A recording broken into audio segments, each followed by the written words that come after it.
இதுவரை நம்ம சேனலை சப்ஸ்கிரைப் பண்ணாதவர்கள் செய்து கொள்ளும்படி கேட்டுக்கொள்கின்றோம்.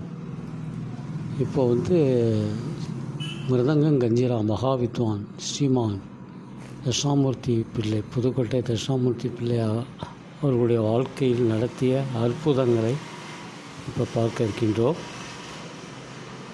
அறுபடை வீடுகளில் ஸ்ரீமான் ஐயா அவர்கள் மௌன விரதம் அனுஷ்டிச்சாங்க. ஒவ்வொரு மண்டலம், ஒரு அறுபடை வீட்லேயும் ஒரு மண்டலம் 48 நாள். அது விசேஷ காலமாக இருக்கும். தடப்படலாக கச்சேரிகள், பெரிய பெரிய வித்வான்கள் பாடுவார்கள். ஒரு மண்டலம் ஒவ்வொரு அறுபடை வீட்லேயும் எல்லாருக்கும் அன்னதானங்கள் எல்லாம் போக்குவரத்துலாம் செய்து சிறப்பாக முருகனுக்கு உபாசகராக வாழ்ந்து வந்தவர். அந்த நேரங்களில் பேசாத குழந்தையை பேச வைத்தவர், நடக்காத குழந்தையை நடக்க வைத்தவர். மேலும் பல அற்புதங்களை செய்துள்ளார். அதில் இப்பொழுது சிலவற்றை கூறுகின்றேன். வரும் அடுத்தடுத்த எபிசோடு சிலவற்றை சொல்கின்றேன். 10வது எபிசோடே 10வது அந்த மாதிரி அற்புதங்கள் நிகழ்த்தியுள்ளார். ஒரு தடவை நம்ம அந்த பம்பாயிலிருந்து ஒரு சேட் குடும்பத்து பையன் நடக்க முடியாமல் ஐயாவை பார்க்க வந்தாங்க. அப்போ மௌன விரதத்தில் இருக்கும்போது நீங்கள் பழனிக்கு வரவும் அப்படின்னு மாணவர் மூலியமாக சொல்லி அவர்கள் பழனிக்கு வந்திருக்கிறார்கள். அங்கே ஒரு மண்டலம் பூஜையில் உட்கார்ந்திருந்தார் ஐயா அவர்கள். அந்த சேட்டு குடும்பமும் ஒரு வீடு வாடகை எடுத்து அங்கே தங்கியிருந்தார்கள். அப்பொழுது ஒரு மண்டலம் முடிய போகிற தருவாயில் பையன் நடக்கவே இல்லை.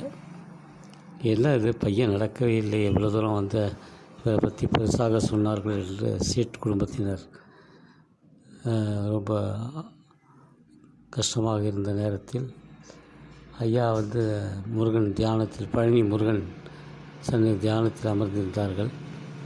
அப்பொழுது அந்த முடிய போகிற தருவாயில் இங்கு அந்த சிறுவன் மாலை வேளையில் திண்ணையில் உட்காந்துருந்தான்.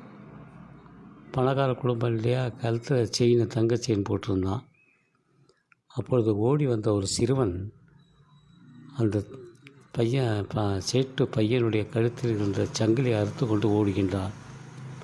அப்பொழுது அந்த பையன் டக்குன்னு குதிச்சு, கால் நடக்க முடியாத பையன் இறங்கி குதித்து, அப்பா அம்மா என் செயினை திருடிட்டு ஓடுறான்னு பின்னாடியே ஓடுறான். அந்த பையன் உள்ளே இருந்து சேட்டு குடும்பத்தினர், என்னடா புள்ள சத்தம் கேட்குதுன்னு வெளியே ஓடி பார்க்கும்போது பையன் ஓடிக்கிட்டு இருக்கான். அவர்கள் அதை மறந்து விட்டார்கள் பையன் ஓடுவது. செயினை எவ்வளோ தூக்கிக்கொண்டு ஓடுறான்னு அவர்களும் பின்னாடி ஓடுகிறார்கள்.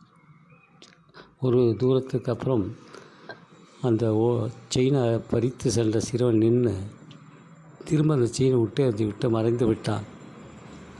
அப்பொழுது தான் ஐயா சொன்ன நிகழ்வு அவர்கள் மனதில் வந்தது. நம்ம எவ்வளோ ரொம்ப ஐயாவை தவறாக எண்ணிவிட்டோம் என்று நினைத்து பையன் நடத்ததை ரொம்ப அற்புதமாக எண்ணி அந்த பழனி முருகனுக்கு நன்றியை சொல்லி ஐயா அவர்களுக்கும் நன்றியை தெரிவித்து நமஸ்காரம் செய்து கொண்டார்கள். இதுபோல் பல நிகழ்வுகள் நடந்து உள்ளது.